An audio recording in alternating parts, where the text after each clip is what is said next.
Desde los cañones del Sil hasta la orilla del Miño en Ocondado. Ese va a ser el itinerario de nuestro programa de hoy.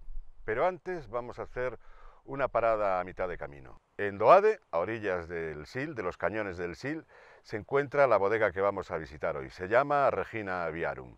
Y después nos vamos a ir río abajo, siguiendo el Sil y después el Miño, hasta As Neves. Allí nos espera su alcalde, José Manuel Rodríguez, y luego nos espera la cooperativa Condado Paradanta, donde vamos a ver cómo se elabora el producto que ha sido el gran protagonista de la feria del Viernes Santo, el requeiso de As Neves. Con estos mimbres hacemos el programa de hoy. Bienvenidos a Cousas de Comer.